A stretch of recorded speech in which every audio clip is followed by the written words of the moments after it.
dipersembahkan oleh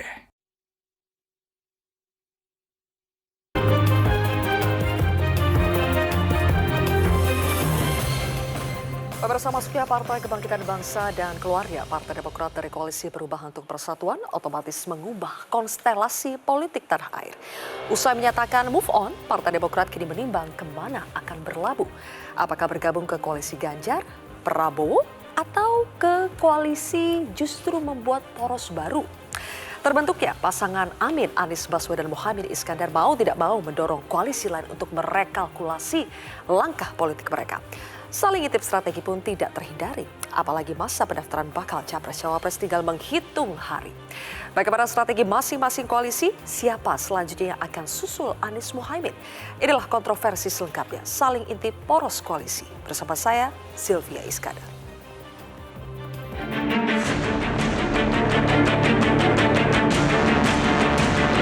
Dari semua ulama-ulama kita, semua menyatakan restu dan dukungan atas pasangan Mas Anies dengan saya. Saya mengucapkan selamat kepada pasangan kita, Bung Anies Baswedan sebagai calon presiden. Kepada Bung Muhaimin Iskandar sebagai calon wakil presiden. Kita berdiri memberikan aplaus kepada mereka berdua.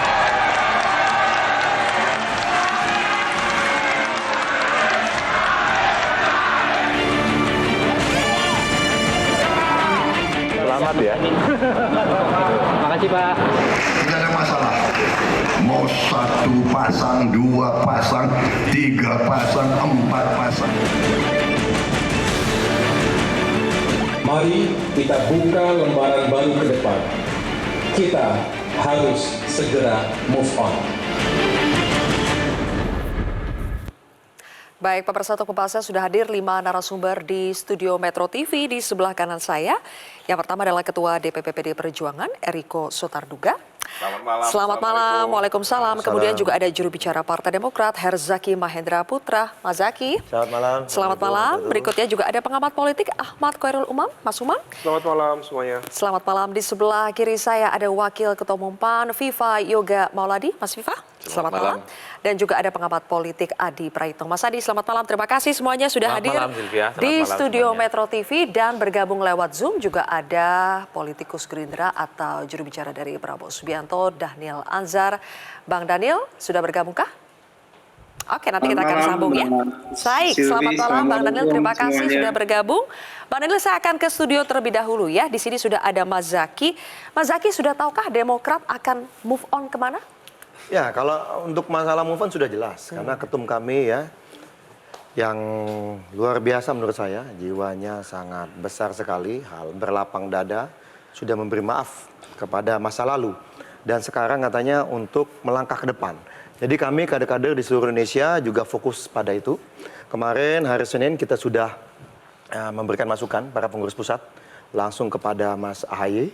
Lalu hari Rabu kemarin para pimpinan dari setiap provinsi di Partai Demokrat sudah hadir. Datang langsung ingin menyampaikan aspirasi juga. Nah, kemana kita akan melangkah.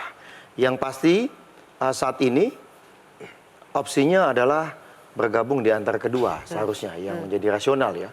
Nah, apakah misalnya saya bergabung dengan Bang Eriko ataukah nanti misalnya bergabung dengan Bang Viva dan Bang Daniel. Kecuali kalau Bang Daniel dan Bang Viva berpisah, enggak kan ya? Masih ya?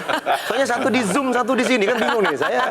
Bagi peran. Oh, bagi peran ya, tetap. Okay. Kalau di sana masih mendampingi Bapak kali ya, ketemu dengan siapa kita nggak tahu ya. Oke. Yang jelas sudah mengambil sikap akan segera move on. Sebelahnya ada Bang Eriko dari PDI Perjuangan. Sepotensi apa Demokrat bergabung ke PDI Perjuangan, kalau menurut Mas Zaki? Ya, kalau menurut saya potensinya itu bukan ke saya yang ditanyakan. Kalau di internal Demokrat jelas malah di segi partai yang memutuskan. Kita sudah berdiskusi panjang lebar, banyak masukan. Yang pasti ini kan permasalahan bangsa dan negara ya, nasib bangsa dan negara tidak bisa diputuskan hanya dalam hitungan menit. Jadi mesti diskusi mendalam dan komprehensif. Makanya Mas AHY sebagai pemimpin kami, dia meminta masukan dari daerah-daerah ini karena ingin agar memastikan bisa sejalan nih aspirasi kader, aspirasi konstituen, aspirasi masyarakat di masing-masing daerah itu sejalan nanti dengan langkah yang dia ambil pusat. Nah, kalau misalnya dengan Bang Eriko gitu, dengan teman PDIP, pertanyaannya tentu seberapa besar misalnya Bang Eriko dan teman-teman membuka hati untuk Partai Demokrat, kan begitu.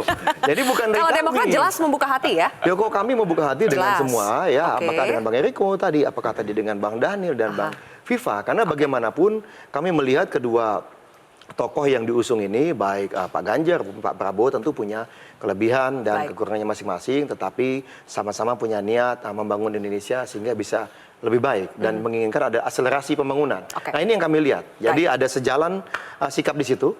Kami berbicara perubahan, kami bicara perbaikan. Intinya apa? Intinya ingin ada akselerasi pembangunan. Bagaimana agar kebijakan saat ini ada yang dianggap kurang pas, itu bisa kita perbaiki agar makin banyak manfaat yang bisa didapat oleh masyarakat. Nah, itu yang dia menjadi tuh, poin kami. Pak Zaki. Demokrat berangkat dari koalisi yang mengusung perubahan. Ya. Kita tahu sekarang opsi yang tersedia itu keberlanjutan. Baik itu Prabowo, baik itu Ganjar, keberlanjutan. Gimana itu, Mas Zaki? Ya, Mas AHY kan sudah menyampaikan di pidato politiknya misalnya, yang paling kuat di situ, 14 Juli lalu, bahwa apa yang baik dari pemerintahan sebelumnya, kita akan lanjutkan. Jadi bukan kami ini bicara perubahan dan perbaikan lalu semuanya langsung bumi hangus, kemudian pokoknya asal ganti yang baru, bukan. Yang baik kita lanjutkan, karena kami tahu juga Pak Joko Widodo itu kan menggunakan, seingat kami Bu Sri Mulyani pernah menyampaikan itu, atau RPJMN atau apa, master plan pembangunan yang dibuat oleh di era Pak SBY. Dan kami di era Pak SBY juga melanjutkan pembangunan apa yang baik dari era Bu Megawati, era Pak Gus Dur, dan juga era Pak Habibie maupun yang sebelumnya. Jadi bagi kami melanjutkan itu tidak ada masalah dengan melanjutkan. Tetapi kami tentu harus ada fine tuning karena selama ini kan kami lebih banyak menyampaikan apa yang mesti dan sebaiknya diubah. Ya. Tinggal kita duduk bareng nih dengan Bang Eriko. Bang Eriko, bagaimana kami ingin melakukan ini, mana yang bisa diakomodir. Lalu misalnya dengan Bang Viva Yoga dan Bang Daniel misalnya. Ini mana nih yang lebih bisa diakomodir nih? Karena bagaimanapun kan ada harapan yang besar dari masyarakat perubahan kepada kami. Baik. Sebisa mungkin kemanapun kami berlayar dan berlabuh, itulah yang tetap akan diperjuangkan. Gagasan, ide, harapan, dan semangat. Tentunya dengan memegang teguh etika dan komitmen kebersamaan. Nantinya ya, kalau kita misalnya bersama, kita harus pegang teguh sampai ujung nih. Bukan hanya pada saat menjelang pendaftaran, tapi juga setelah pendaftaran, kampanye, dan nanti pas memimpin. Misalnya kita terpilih. Apa trauma dihianati juga? Trauma di prank gitu ya? Aduh. Kan sudah move on. Iya, tidak udah boleh move on. bahas Ini yang Bang masa Hadi. lalu, Mas Bang Adi. Hadi nih memang. Kalau move on tidak boleh bahas lagi. Tapi begini Bang Iya, Eriko, tadi Mbak kan Silvi. Mas Zaki mengatakan tergantung tergantung PD Perjuangan mau membuka hati atau tidak. Nah, membuka hati atau tidak untuk Demokrat? Begini Mbak Silvi, ini kan sudah Adinda Zaki dan kita semua di sini bahwa ini sudah berjalan sebenarnya sudah cukup lama. Memang nggak tahu ya, barangkali sudah ada feeling ini apa ya, Mbak Puan, Pak Sekjen, begitu juga yang sudah direstui oleh Ibu Mega yang bertemu pada waktu bulan Juni di mana waktu itu pelataran kan sudah bertemu dengan hangat dan memang pada waktu itu juga Mbak Puan menyatakan bahwa Mas AHY sebagai adik, Mas AHY juga menganggap Mbak Puan sebagai kakak. Nah, kalau dari kami, secara terbuka Mbak Sylvia, ini disaksikan oleh masyarakat Indonesia dimanapun Anda berada, bahwa kami sangat membuka diri. Kami membuka pintu seluas-luasnya. Bahkan sudah disampaikan juga sama Bang Herman Hairon kemarin di dalam media yang lain kami berbicara, kantor kita pun tidak terlalu jauh. Iya kan? Kalau mau begini, kapan mau datang supaya kita buka seluas-luasnya dan membuka Partai ini. Demokrat itu manis kalau ada maunya, Pak. Ayo. Wajar saja lah. Kebalik Begini, dong, kebalik. Tadi kan yang manis yang ditinggalin sebelah hadis tadi kita, ditinggalin hadis itu. Membuka kan sudah luka sampaikan nih. tadi. Wajar lah dalam situasi kemarin. Tapi harus diingat, Adinda Zaki, bahwa PDI Perjuangan tidak biasa berkhianat. Tidak pernah. Dan tidak pernah kami berubah. Apa yang kami lakukan dari awal sampai akhir kita bersama-sama. Contoh paling simpel, kenapa saya bisa sampaikan ini Adinda Zaki ya, juga kepada saudara-saudara kami di Partai Demokrat. Seperti kemarin lah, pertemuan ketua-ketua umum itu. Duduk sama rendah, berdiri sama tinggi. Dan berbicara satu dengan yang lainnya, dan memutuskan secara bersama-sama. Nah begitu juga kami membuka pintu seluas-luasnya kepada Partai Demokrat. Silakan. Supaya kita nanti apa? Kan kemarin berempat kan, nanti berlima. Jadi Pancasila. Oh, pas sekali. Luar biasa. Tapi benar tidak memutuskan secara bersama-sama, bukannya kalau keputusan bacawa pres ada di Bu Mega juga? Coba Mbak Silvi, ini kenyataan yang ada tahun 2019. Nanti boleh ditanyakan, saksi-saksi hidup masih banyak. Bahwa pada saat itu membicarakan bakal calon wapres itu 1 jam sebelum terakhir. Itu kesepakatan semua ketua-ketua umum bersama juga dengan calon presiden waktu itu, Bapak Presiden Joko Widodo sekarang. Nah kalau nanti silakan para ketua umum berbicara bersama dengan Ibu Ketua Umum, Ibu Megawati Soekarno Putri, bersama juga dengan Presiden incumbent, Bapak Joko Widodo, karena nanti kan seperti tadi disampaikan Adina Irzaki, ini kan harus ada keberlanjutan, harus ada yang meneruskan. Begitu juga nanti dengan calon presidennya yang namanya Mas Ganjar Pranowo. Perkara apa? Sekarang saya sampaikan. Apakah salah kalau misalnya Demokrat mengajukan calon wakil presiden? Tidak ada yang salah, Mbak Silvi. P3 mencalonkan calon wakil presiden. Perindo juga kalau ada berkeinginan, monggo. Begitu juga dengan Hanura. Tetapi semua dibicarakan bersama. Baik. Dan tentunya keputusannya untuk apa, Mbak Silvia? Ini yang paling penting. Ini yang acap kali Adinda Irzaki. Kita lupa. Katanya kita berkoalisi. Itu tidak ada dalam aturan tata pemerintahan di Indonesia. Yang ada kerjasama. Tapi yang paling utama kerjasama dengan siapa, Mbak Silvi? Dengan rakyat. Baik. Itu yang paling utama. Nah, mari kita nanti bicara, duduk bersama. Nah, sekarang tinggal Adinda Irzaki. Begitu juga Mas Ini Anies, lempar-lemparan. ya kan? Sekarang gini, Tergantung Demokrat, tergantung Mbak PDIP. Silvi, jarak kantornya pun hanya 300 meter. Berjalan pun tidak sampai keringat. Kan begitu. Bisa saja dekat secara jarak, tapi belum tentu secara hati. Kalau soal Bang. hati, siapa yang tahu isi hati? Siapa yang tahu isi Rambut hati? boleh sama hitam, hati siapa tahu? Nah, Di 11 tahun aja ternyata Bisa beda. saja. Bisa ngacil. Bisa saja. Oke. Yang sama-sama Makanya. udah hampir setahun. Kan? Iya, benar. Tapi kita jangan menuduh yang lain-lain. Fokus, Katanya tadi move. Move on. Ini Mbak Oke. Silvia juga mancing-mancing. Move on ini. Loh, Bang Eriko ngomong sendiri. Oh iya. Oke, Mas Adi, bagaimana peluang Demokrat bergabung ke PDI Perjuangan? Apakah semanis seperti yang kita lihat di sini? Sebenarnya Demokrat itu kalau boleh memilih, sepertinya ingin jomblo. Tapi ada kewajiban undang-undang yang mewajibkan bahwa semua partai politik harus ikut pilpres. Karena kalau Demokrat nggak ikut, dia nggak boleh ikut pemilu-pemilu selanjutnya. Itu kan bahaya. Jadi di PDIP ataupun Gerindra, antara butuh nggak butuh pada Demokrat, tapi Demokrat lah yang butuh ke mereka sebenarnya. Jadi sehebat apapun Partai Demokrat ini mau sok jual mahal gitu ya, nggak mau membuka diri duluan, ya tentu ada ancaman tidak bisa ikut pemilu, itu pertama. Yang paling dekat memang ke PDIP, bukan hanya soal apa yang disebut tadi jaraknya 300 meter ya. Tapi kan statement-statement dari elit PDIP itu kan menjelaskan, statement Demokrat maksud saya, itu kan lebih dekat kepada PDIP. Misalnya beberapa waktu yang lalu kita dengar misalnya bahwa Bu Megawati itu tidak pernah jahat ke kita. Memang move on, tapi kok bahasanya nyindir-nyindir terus ini Pak. Yang move on itu kan cuma AHY Enggak, sebenarnya. karena tadi udah disampaikan, udah kena prank itu. Itu video interview udah lama, Bang. Kita Betul. sambil Kan yang tampilkan ya. move on itu Karena yang Benika move Harman on. mengatakan kan, Benika Harman mengatakan Iya. bahwa Megawati tidak pernah jahat ke SBY. Coba kita sambil tampilkan ini karena ini tidak muncul tidak lama setelah terjadi huru-hara. Boleh ditampilkan teman-teman bagaimana Benika Harman mengatakan bahwa selama ini, Oh ini Johnson kota nah ini dia, Megawati itu tidak pernah jahat dengan SBY. Kemudian juga katakan bahwa kantor PDIP dan P3 kok dekat. Ini jelas sudah kode-kode, Mas Adi. Ini Iya, adalah harapan kode-kode. Demokrat untuk bergabung dengan PDIP.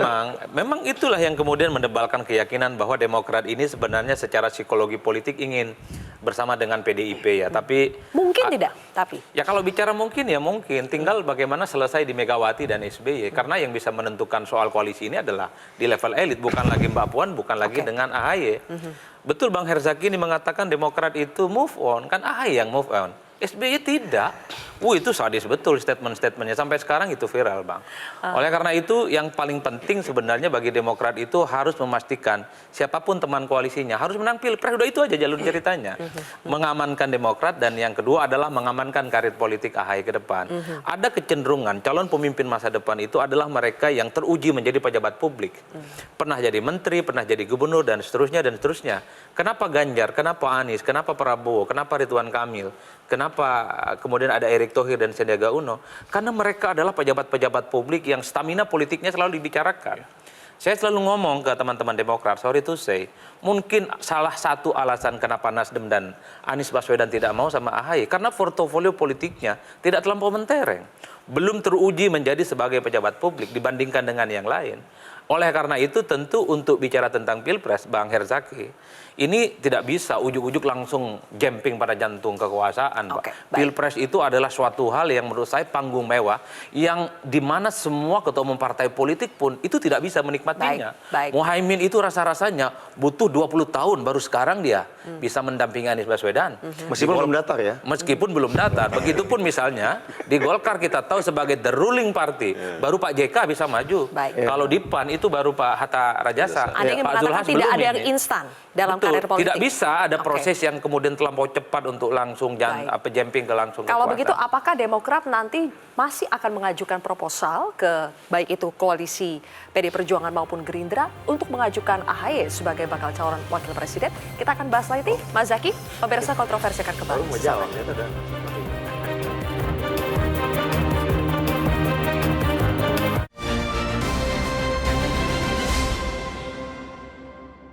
Dipersembahkan oleh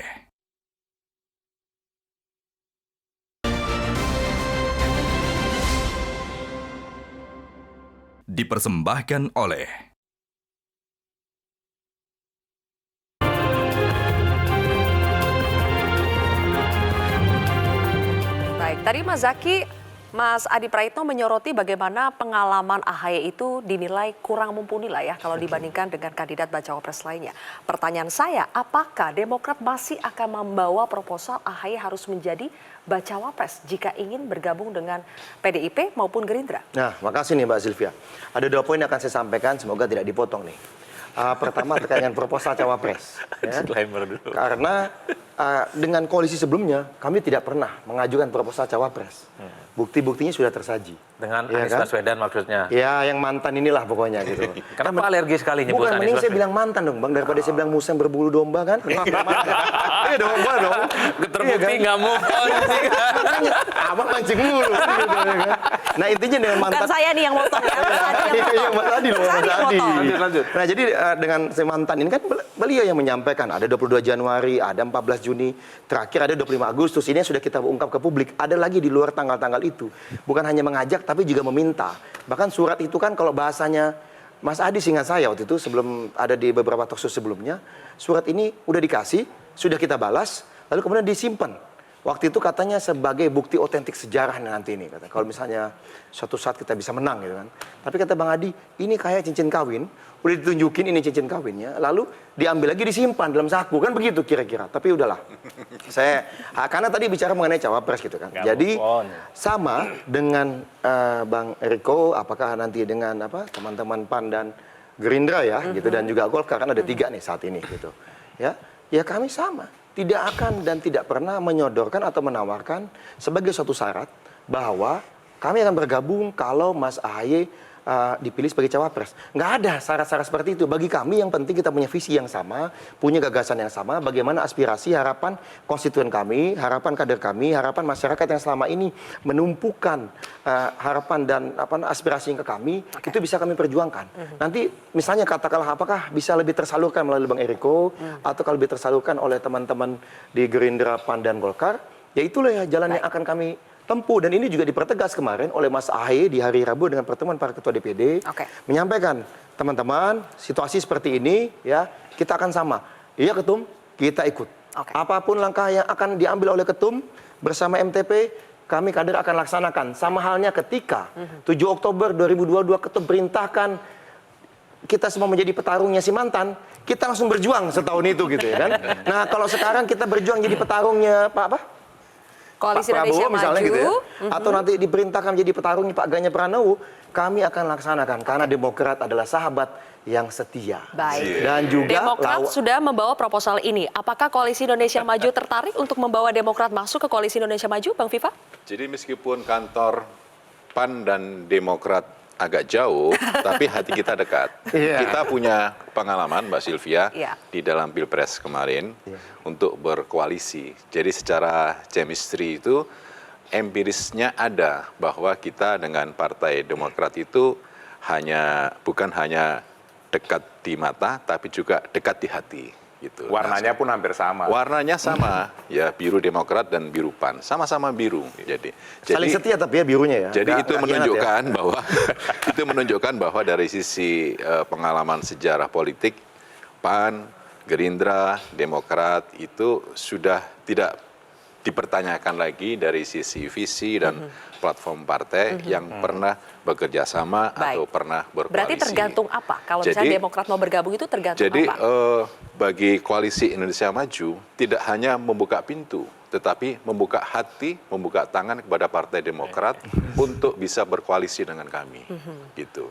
Kalau kemudian nanti Partai Demokrat mengusulkan Mas Ahaye sebagai calon wakil presiden, itu adalah sesuatu yang wajar.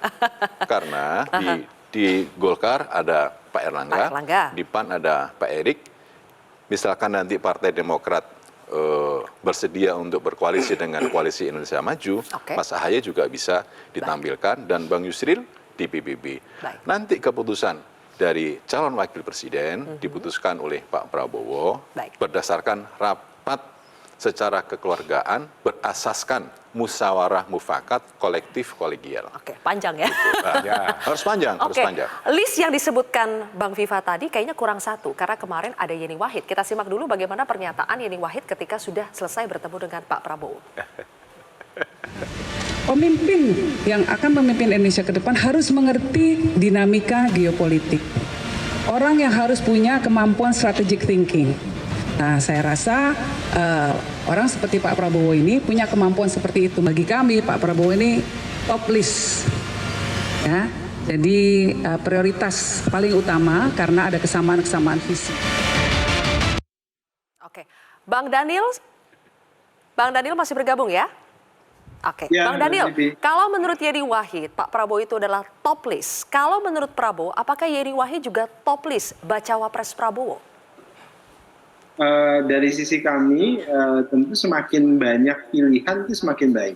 Jadi kalau makan di rumah makan Padang itu semakin banyak pilihan itu semakin mengasihkan, milihnya yang mana yang terbaik akan kita pilih bersama-sama. Jadi, seperti tadi dijelaskan oleh Mas Viva, jadi tentu nanti list-list yang ada itu dibicarakan bersama-sama partai koalisi, bermusyawarah bersama-sama, kemudian bermufakat mana yang terbaik, dan tentu yang terbaik akan diputuskan oleh musyawarah untuk mufakat tersebut. Itu pertama. Kemudian kedua, apakah kemudian Partai Gerindra dan Partai Koalisi akan terbuka dengan Partai Demokrat? Jangan dengan Partai Demokrat, dengan PDI Perjuangan saja kami tetap terbuka dan sangat masih terbuka sampai hari ini. Wow.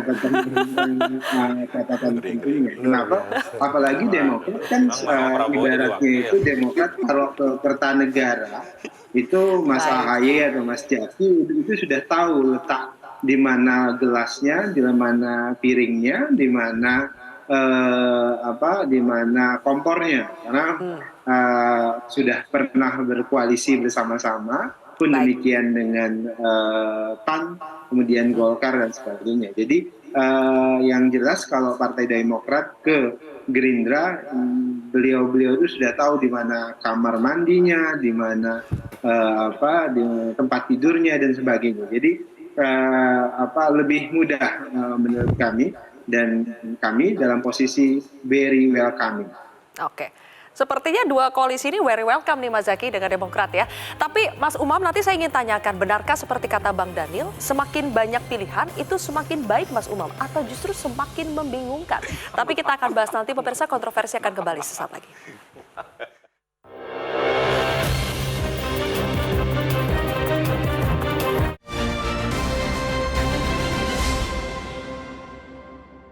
Dipersembahkan oleh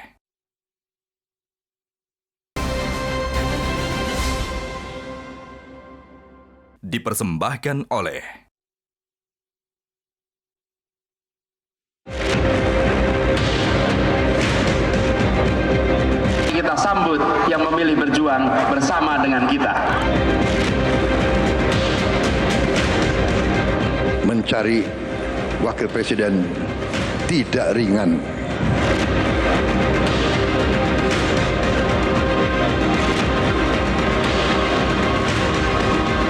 lihat lagi apakah bagaimana dan siapa yang nanti akan mendampingi Mas Ganjar.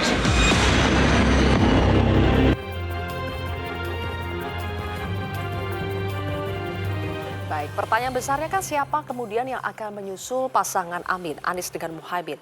Mas Umam, kalau tadi Bang Daniel mengatakan bahwa semakin banyak pilihan itu semakin baik, benarkah demikian semakin banyak pilihan semakin baik atau justru akan semakin membingungkan buat Pak Prabowo? Kalau untuk Pak Prabowo, saya pikir sudah semakin clear ya. Saya pikir terkait dengan konteks variabel penentuan cawapres, itu nggak lepas dari aspek elektabilitas, jaringan partai, jaringan non-partai, logistik, ideologi, kemudian aspek kerentanan, pasti itu dihitung semua. Tapi dari sekian banyak list yang ada di sekitar Pak Prabowo, saya pikir nama-nama tidak akan lepas dari itu. Meskipun di saat yang sama, keluarnya Caimin betul-betul memiliki impact yang cukup signifikan terhadap Pak Prabowo. Karena bagaimanapun juga dari 46%, kemudian berkurang 10%, praktis 36%. Tetapi bukan hanya soal 10%. Pak Prabowo betul-betul pada satu titik di mana dia sadar, kekalahan di 2014, 2019 itu adalah kekalahan dari basis Jawa Tengah, Jawa Timur.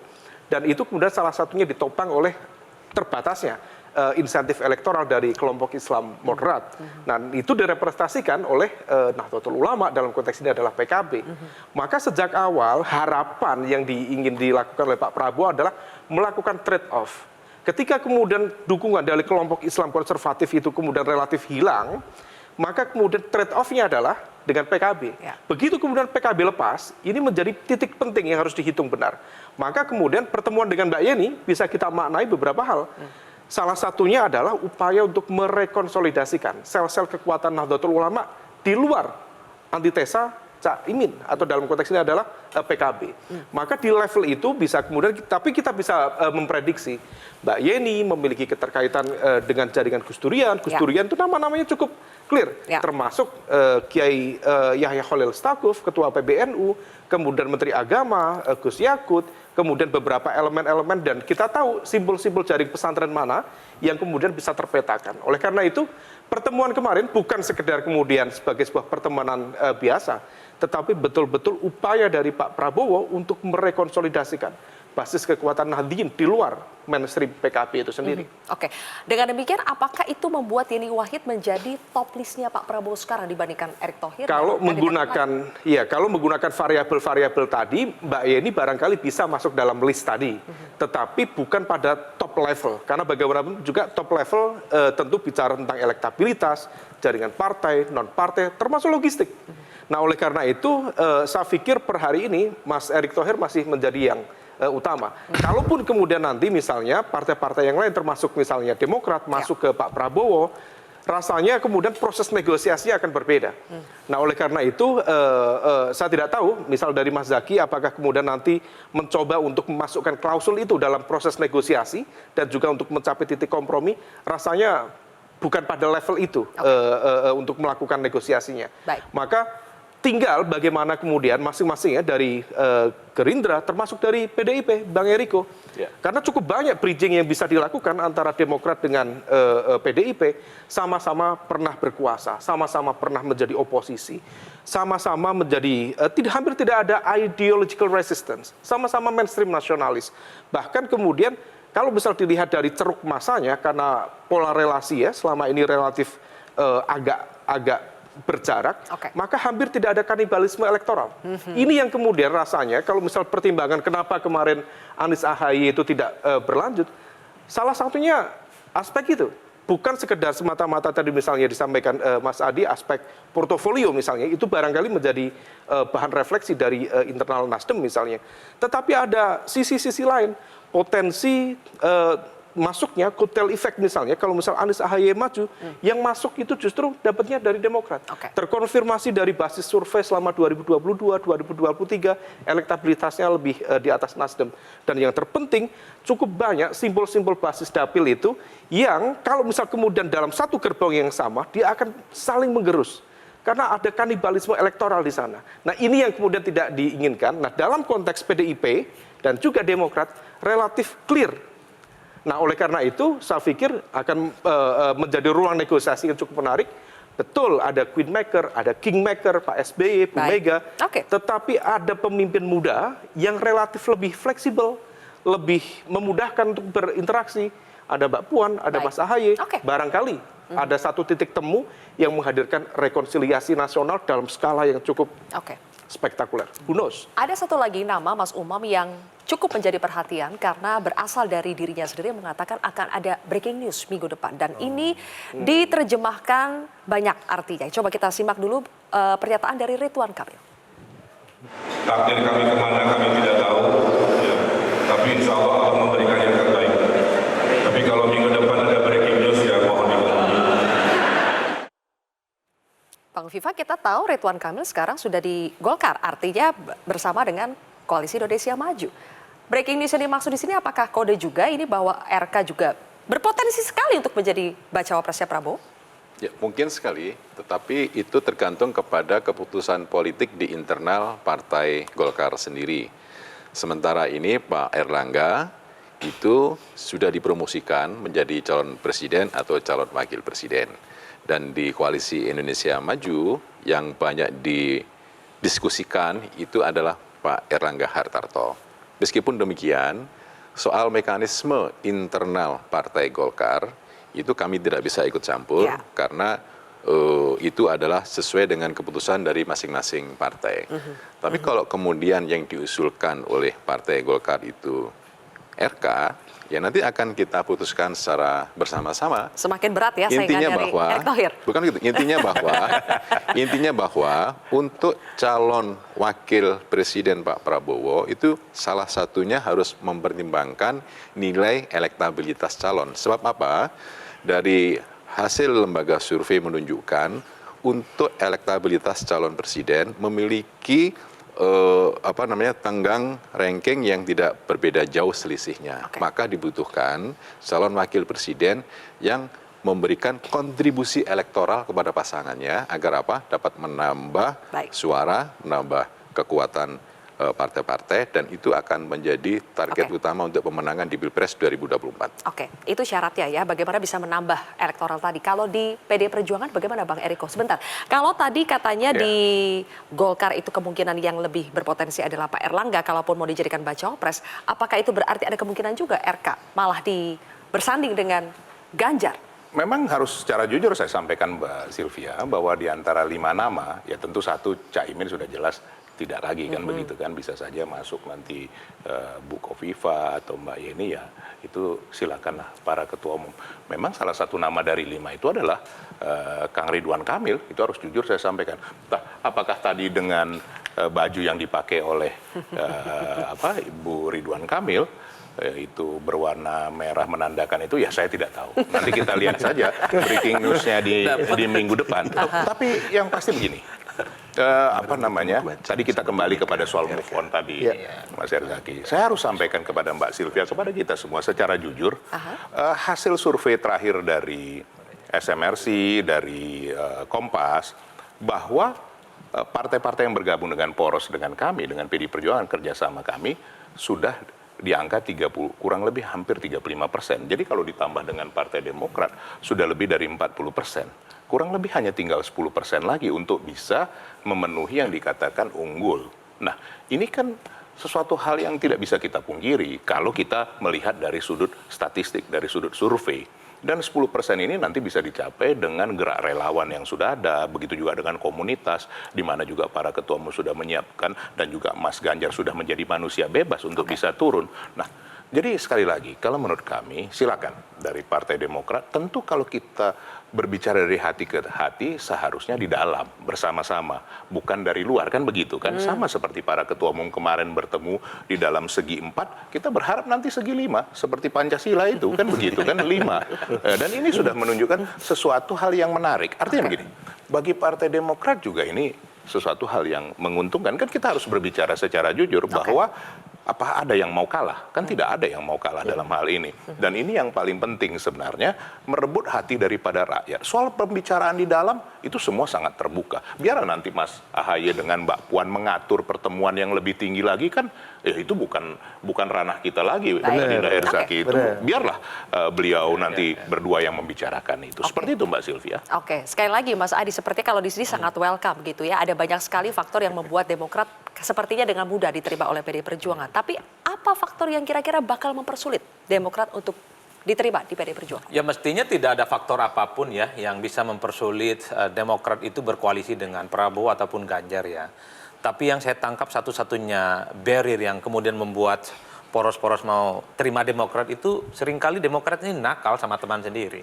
Dulu Demokrat ini berkoalisi dengan Gerindra, tapi Bang Andi Arief misalnya tanpa henti mengkritik Prabowo Subianto saat itu, bahkan sering menyebut Prabowo sebagai jenderal kardus kan, efek dari AHY tidak dipinang.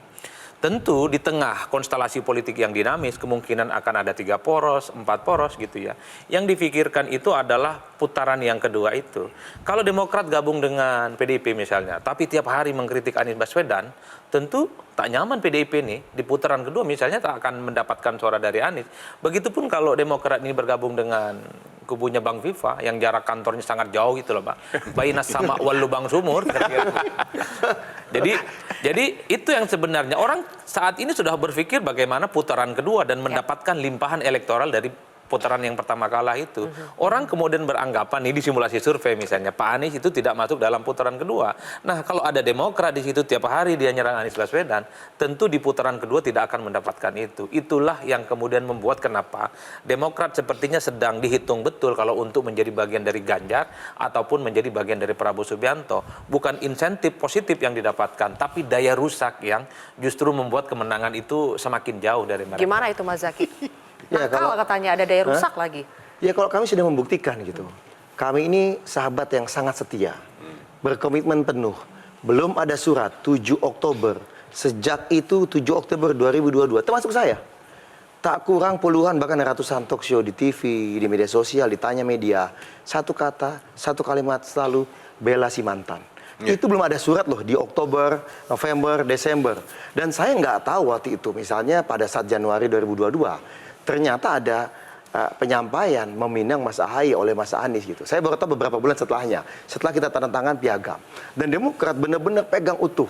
Terbukti misalnya Bang Eriko ya, kami di Koalisi Perubahan, ada pertemuan dengan Mbak Puan, sebelumnya kami informasikan.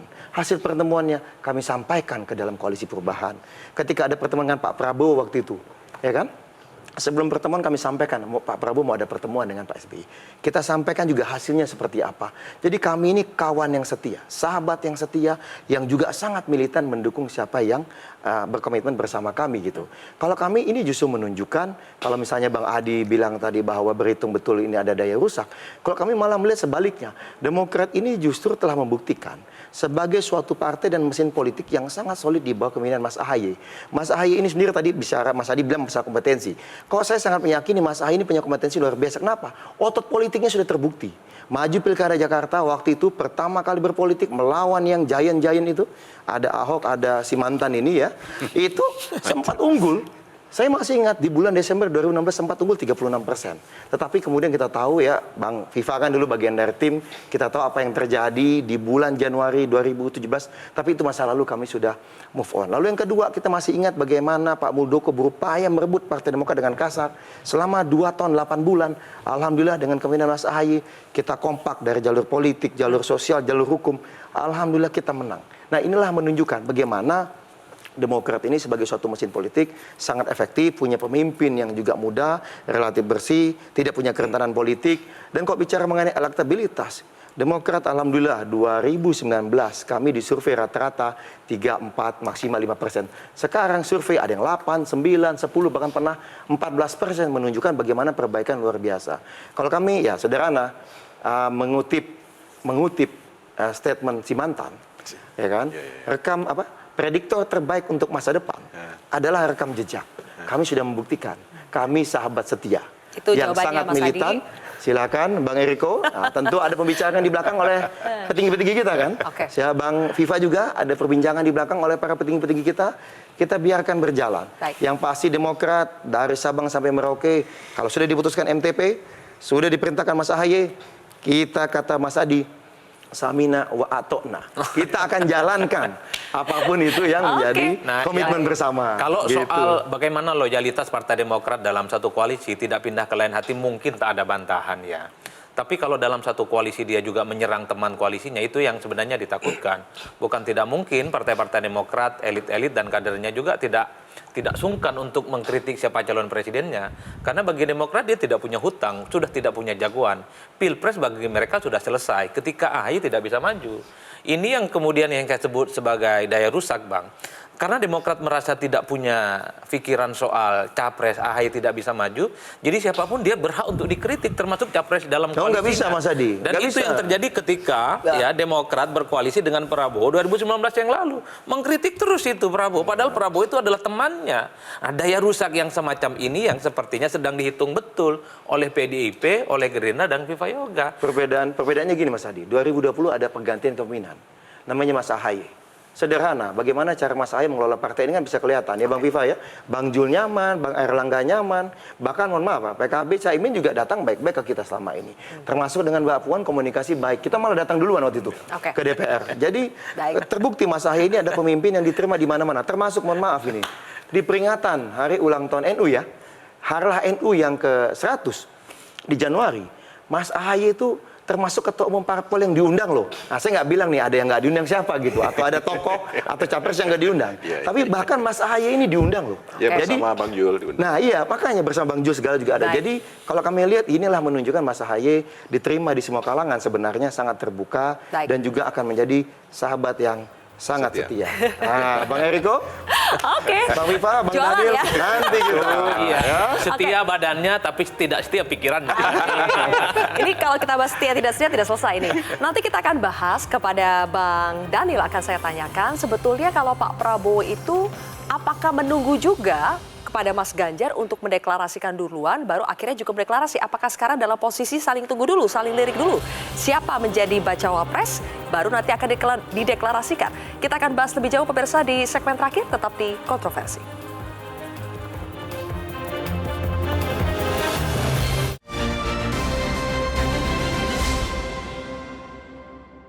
Dipersembahkan oleh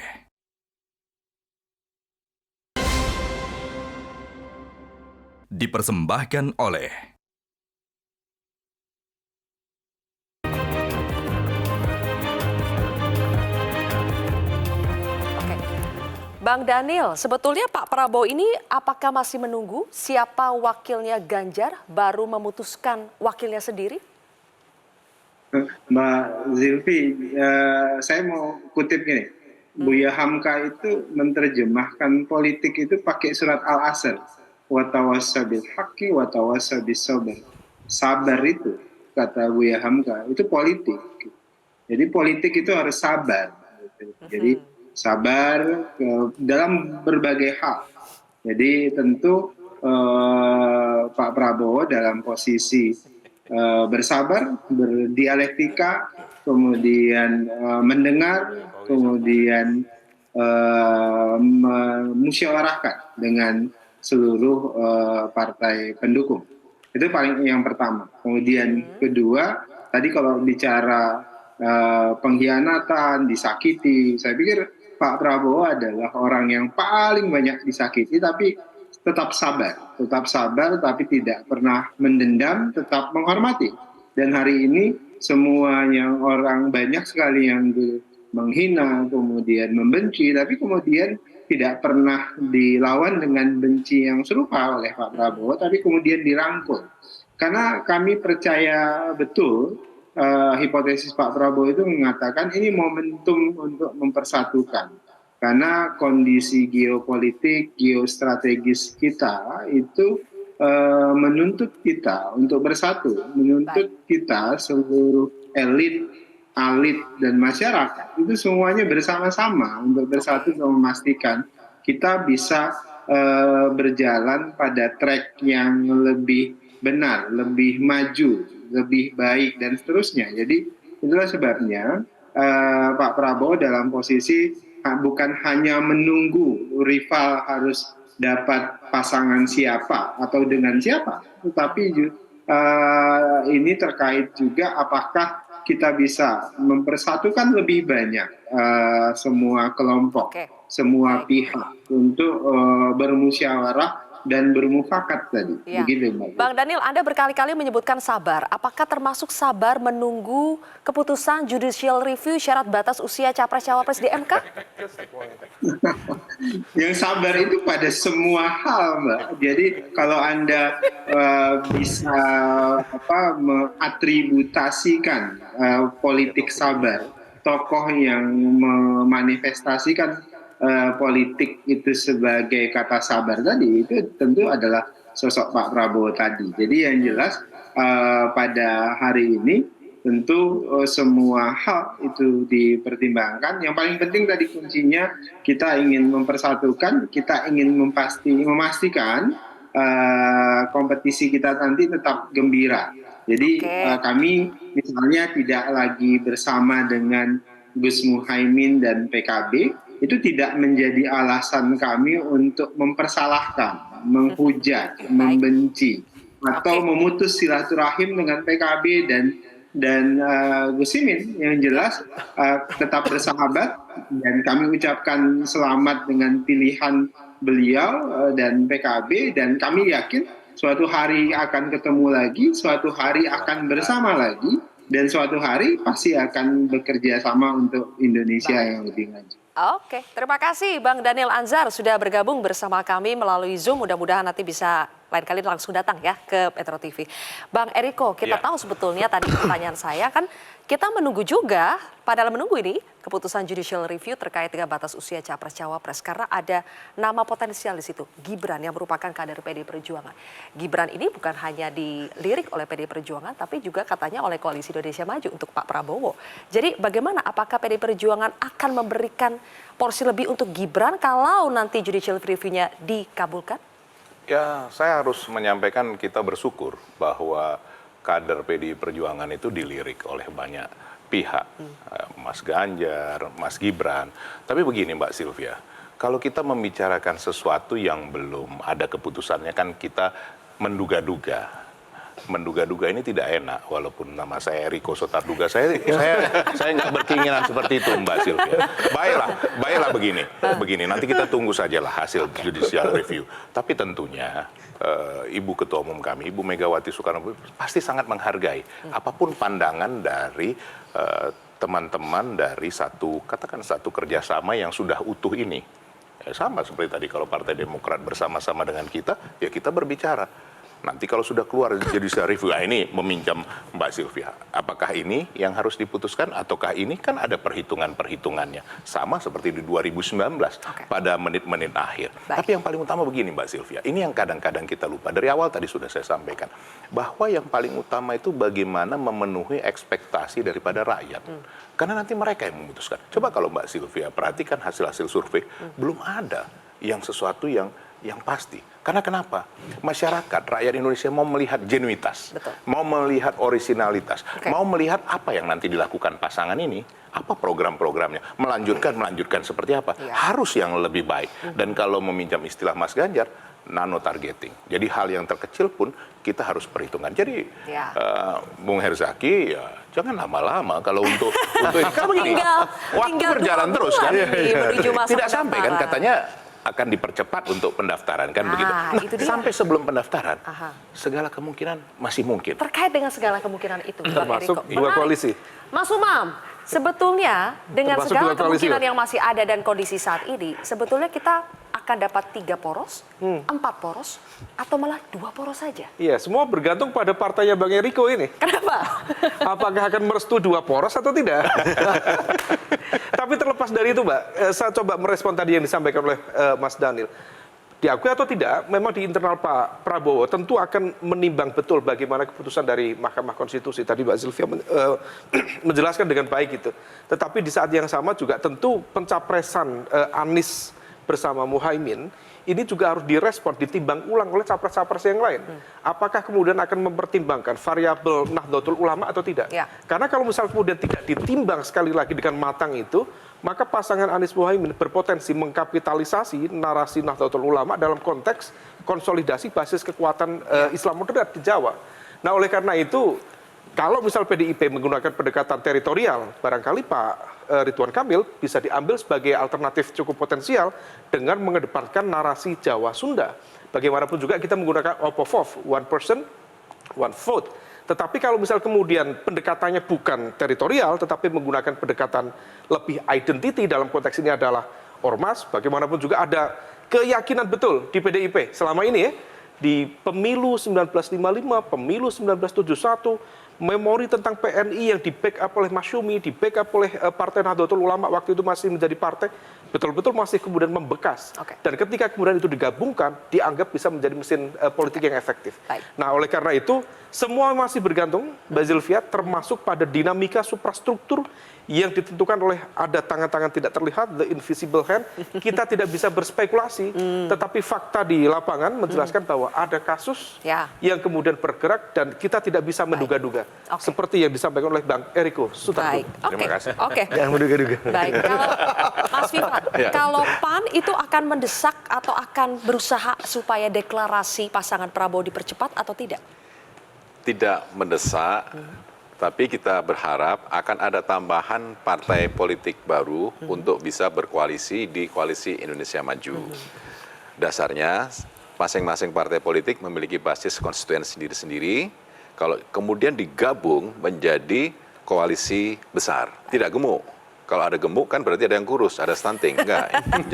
Jadi ini koalisi besar. Ada koalisi besar, ada koalisi kecil. Jadi koalisi besar ini masing-masing membawa basis konstituen, ditambah dengan nilai elektoral calon presiden, dan ditambah dengan elektoral calon wakil presiden.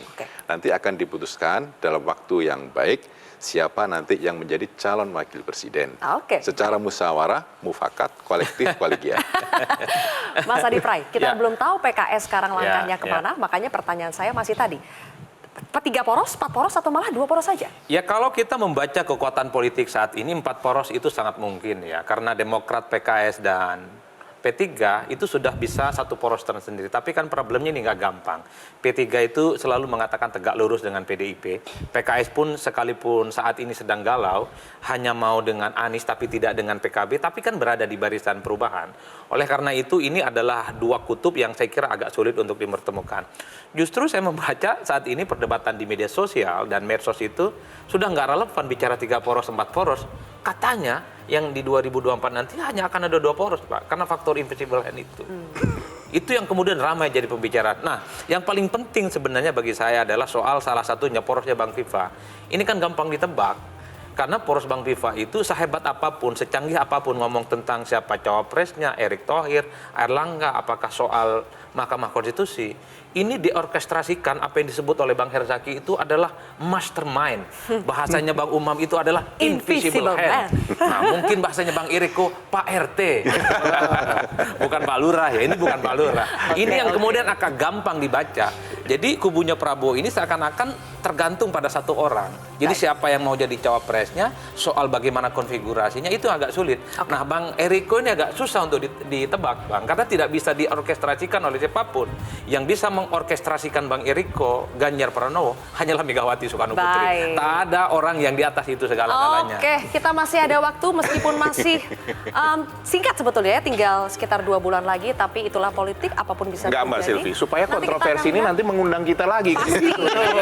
Terima kasih Bapak-Bapak sudah kontroversi malam hari ini. Pemirsa, demikianlah kontroversi. Saya Zilvia Iskandar pamit undur diri. Sampai jumpa.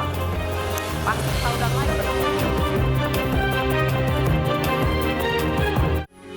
Metro TV.